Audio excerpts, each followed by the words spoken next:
Well, hello, beloveds. I am Reverend Amani Malaika. I am here with beloved Raymont, Dr. Reverend Raymont Anderson. And if you have been with us before, you may know that Ray has been covering for me while I have been away on sabbatical, and I am now returning. So we get to spend this time together for our April theme. If you are new to us, welcome. This is a little bit of a different format than I typically do for sermon content and messages, and I'm so glad you're here. Thank you for watching. So, my gentle giant, Reverend Raymont. Yes. This is I just have a giant gratitude. Thank you. It has been what a wondrous thing to have you kind of step into the fold and allow me to just rest with ease and no worries, knowing you were holding down. Amen. Yes. My pleasure. I am honored. Thank you. Yeah, just I'm honored and filled with gratitude to know that I was able to give you the space to take care of yourself. So thank you. And amen. A little bit of what we're going to be talking about this month in April. So let's talk a little bit about our April theme, which is giant gentleness. And I wanted to share a little quote that came from the minister who prepared this, which is, in those flashes, when we are conscious of our oneness, there is an openness and all-encompassing love. In all the other moments in our lives, we need and really deserve giant gentleness. So that's what we're going to be diving into during this April series, during the next 4 weeks. And I am really excited because I like the way that we're going to have an opportunity to talk about what it means to be gentle with ourselves, to bring that gentleness to others, to our communities, and to the world, and anchoring all that in the reality of sort of this cosmic oneness that you and I belong to, and that it is giant, right? That this giant gentleness, this force of love, the divine, the beloved, the holy, blessed one, whatever we want to call it, is greater than the epic amounts of despair and violence and pain and suffering that we are personally experienced, that I personally experience, and that the world is experiencing on greater and greater levels. And so I wanted to give some context to, may these things be able to be met from this place of love, of the one, of the gentle giant that is God, that is you, that is me. Because we need it. The giant, epic pain of the world must be met with the giant, gentle, loving force that is the divine. What say ye, Rev Raymont? Oh, I'm right there with you. Yes, because there's so much going on, both in our individual lives and in the collective experience, where it's easy to feel worn down, worn out, beaten down, beaten up, overwhelmed with so much pain and trauma and grief, that if we're not in a space of being gentle with ourselves, with the process, not gentle with the entire way that we show up, then we're actually doing, one, greater harm to ourselves than the collective, because we're not ensuring that our cups, are full. Mm-hmm. And we're actually impeding the process of healing. Right? Like when I had surgery and they're like, don't do nothing for a couple of weeks. Like, don't walk. Don't do it. It Right, right. Like you have to give your body time to. That's gentleness. That's compassion.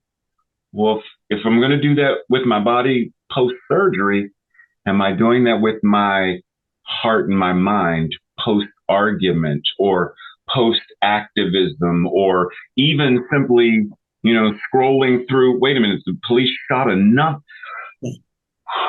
Like if I'm not doing the same, pause, breathe, be gentle, be compassionate. That doesn't mean throw up your hands and do nothing.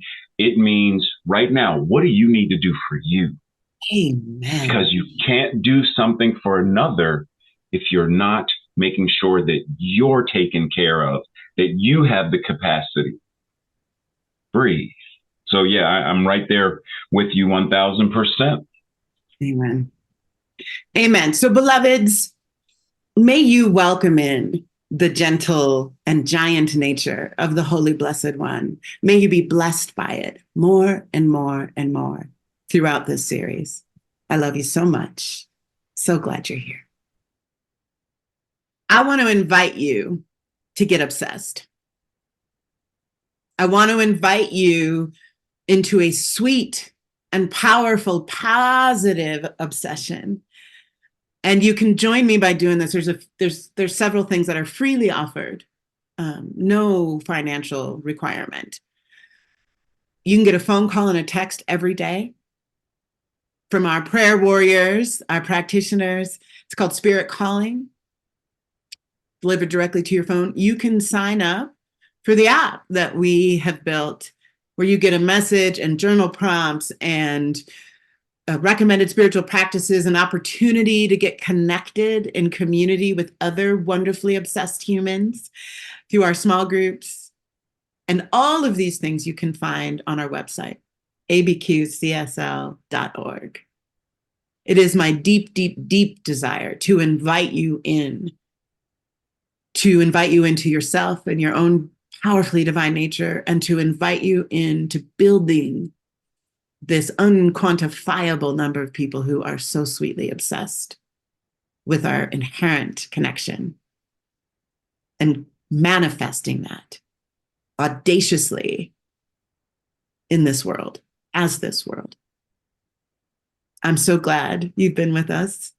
I'm so glad you will come back and keep at it. You are worth it.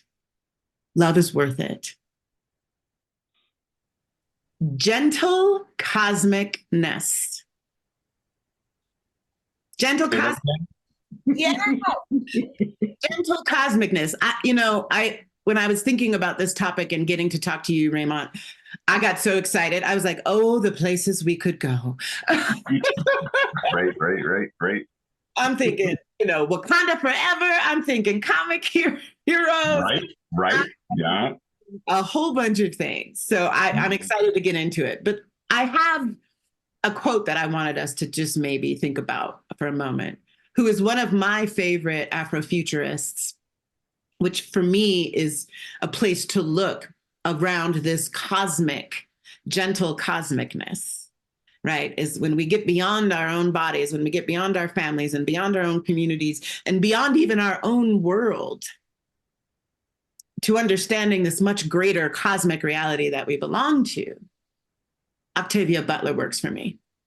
And so I wanted to share this Octavia Butler quote, who is a science fiction author, Afrofuturist, and this is from the Parables of Talents. Kindness eases change. Love quiets fear. And a sweet and powerful positive obsession blunts pain, diverts rage, and engages each of us in the greatest, the most intense of our chosen struggles. Kindness eases change, love quiets fear, and a sweet and powerful positive obsession blunts pain and diverts rage. Wow. Isn't that delicious? Yeah, most definitely. Wow. And doesn't it make you think of all of your favorite like action heroes and movies where that is going down in these epic ways? Mm-hmm. Yeah, most definitely. Wow. Because yes, gentle cosmic-ness, but I think let us not get tripped up that gentle is small or weak Right. or not enough. Because I would venture to even to go into the idea that gentleness requires more power, focus, and control because like it's easy, excuse me, it's easy to smash a wall, right? When you just but it takes a different level of precision, because I've watched some of those home renovation shows where they just want to get rid of this one section. yeah, The rest of the house is untouched, undamaged. Like, wait a minute. How did you? Because there is a quote unquote gentleness. There is a focused, direct application of whatever the principle is that says, here's how you apply it. Here's how you focus it. Here's how you do it. Versus you just get rid of it. You just smash it. You just destroy it. That's not gentle. over. Right, right, right. Which sometimes And feels easier. you say it again? Sometimes that feels easier. Yeah, yeah, which is why I think some people, and there's the two sides of this idea where some people see gentleness as being weak, and some weaponize gentleness with the syrup of love and compassion to somehow make it seem like, but I'm just offering my feedback. Yeah. Bless I'm you. just, oh, yeah. Oh, bless your heart. Right. Yes. Yes. Right. Right. Versus when, like you just said, when you really embody the cosmicness of this, it's wow. Yes, it's literally Wakanda forever. It literally is live long and prosper. Like all of these things, it is that thread through all of the mythologies that say, do you realize how powerful you actually are? Right. And which reminds me of the Octavia, since you invoked her into the space, and I don't remember what it's from, and you'll probably remember what it's from. But when she says, um, all that you touch, you change, and all that you change changes you. And I Amen. know there's a little bit more, but that's what I remember right now. So it's like all that you touch with your words, with your feelings, with your emotions, with your presence, all of it, you change. And all that you have changed, all that you continue to change, then boomerangs back. There's a reciprocity of spirit that now it comes back to change you. That's right. Wow. Yeah. Good stuff. Good And stuff. it's ever in motion, Right. right? It is ever in motion, which is why I like that she says kindness eases change, because change gonna be change. And you getting in it. Right. So Right. know that kindness eases that. And when it terrifies the shit out of you, because it will, Right. right? The world is terrifying. True that. And the Yeah. only thing that I know that can meet that kind of terror, that can meet this moment for humanity, right? Where we're not sure we're going to be able to stay on this planet. Right. The only thing I know that can meet that kind of terror is love. That can quiet the fear in me enough to continue to seek joy, to continue to contribute what I have to contribute as a divinely appointed being of love. Right. And I think, again, gentle cosmicness cosmic invokes, you know, like I don't even know what makes up cosmic. I just know it's big, right? I just know I am not a scientist, but I know it goes vastly far beyond me and this planet I live in. Right. Right. Right? Yeah. It's giant. Yeah. And I am Yeah. a part of that. It is beyond space and time. It is beyond my this blip in the cosmic that my life is. Mm-hmm. Right. Right. I am obsessed with that. Yeah. Octavia said, a sweet and powerful positive obsession blunts pain, diverts rage, and engages us in the greatest and most intense of our chosen struggles. Choose a struggle, friends. There Mm-hmm. are a multitude of struggles to choose from right now in your life. Right.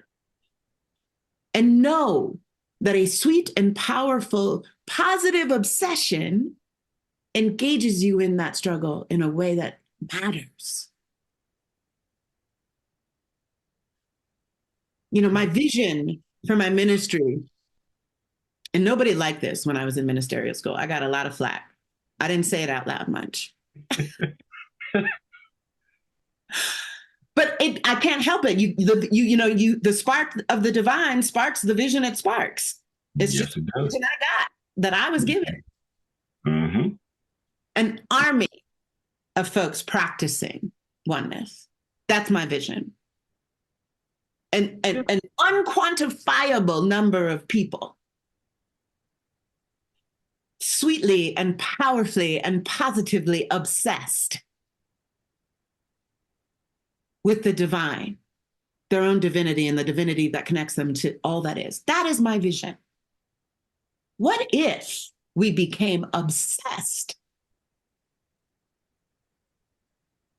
And that very obsession engaged us in whatever the struggle we choose.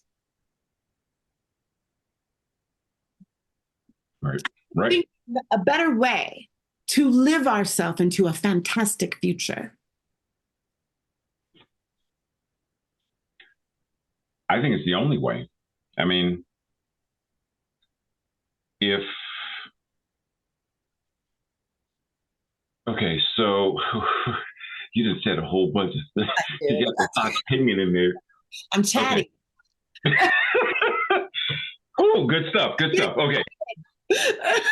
So what it makes me think of is okay. So I immediately started thinking about the counter, right?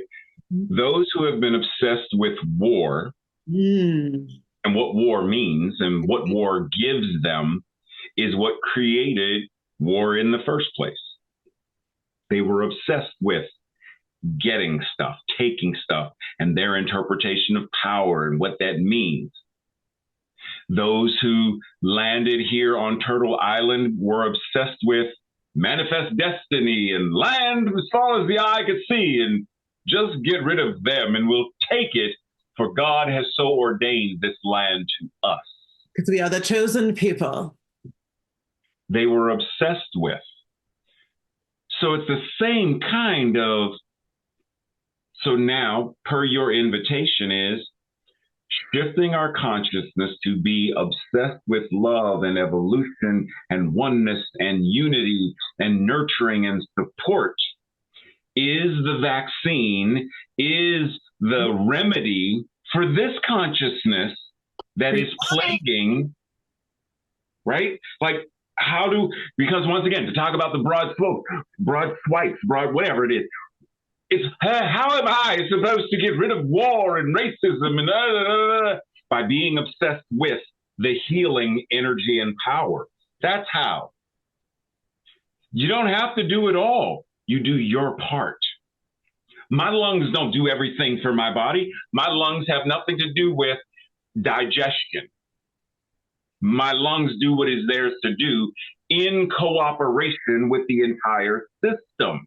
Reach on it. What is mine to do in the entire system of this army of light bearers, love carriers, ambassadors of joy, peace, oneness, who have such a vision because they operate from the place of possibility, probability, inevitability, that they foresee a future in the present because they are Afrofuturists who see the idea that says, wait a minute, there is something better than cobalt, so we don't need to mine or have people mine. We can create this other means to have smartphones, cell phones, laptops, etc., where people are not dehumanized and murdered as a result of our need to do and have this thing. That comes from this energy, not that. Yeah, I feel a song coming on. I really do. Because I'm like, my people, a sweet and powerful, positive obsession. Yeah. That's what prayer does for us. That's what meditation does for us. That's what being in community with people who are hungry for the transformative power of love in their own lives, in the collective, in the world. Yeah. It is palpable to me what becomes possible when you and I choose this as our obsession. Amen. Amen. I mean, we have the evidence. We could look at a whole bunch of folks who, let's invoke Marcia once again and Sister Sylvia Rivera, who were obsessed with the idea of equity and justice, which created the gay liberation movement. And I'm going to add to that. Yes, they were obsessed with those ideas, but I would say they were more obsessed with their own existence as fabulous. Oh, true that. Yes. Which birth, I have a right to. Fabulous women on this planet was not going to be denied. Amen. Yeah. That's how powerful their joy was. Yeah.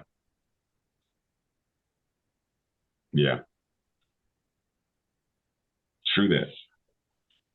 Yeah, so I guess that's our invitation for each and every one watching and listening is, are you willing to be obsessed with love? Are you willing to be obsessed with, since Reverend Amani just mentioned this, are you willing to be obsessed with your own fabulosity and divinity and marvelousness? Are you so willing to step in that space of being obsessed with your divinity, which can't help but then ripple out and transform?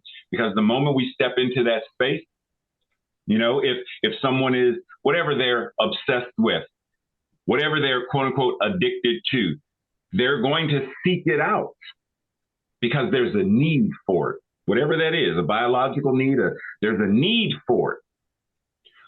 Do we have, quote unquote, an addiction to, are we willing to be so addicted to truth and principle and the divine and our fabulosity and all that stuff that we have no choice but to now seek it out?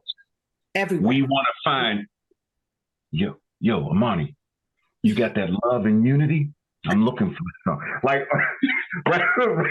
right? Are we willing to, and I know some folks, there is that, for linguistic convenience, there's the word of obsession and addiction that we have been traditionally taught as those are the things to, no. See, therein lies the opportunity to say words can be transformed. Amen. We no longer have to use those words the way other folks use those words. We know, when Michael Jackson sang, it's bad and bad. Well, is bad, you talking bad or bad good? Good bad. Right. Man, that's dope. You talking about drugs? No, I'm talking about, that's dope. Like, I'm not sure what that, words change, morph, and transform. And this is our opportunity to take these two words, morph and transform them in a way that transforms our own individual lives and therefore the collective, so that it is now a point of time where people come to us and say, Pop Ray, is it true that in the year 2024 there was actually a thing called war? And that people were, yes. I'm so glad that you and Reverend Amani and each of the communities and all these people who were in the army of oneness and unity and love, who had this obsession with the divine to such a degree that your fabulosity showed up in the world that made this whole thing extinct. And so it is. Amen.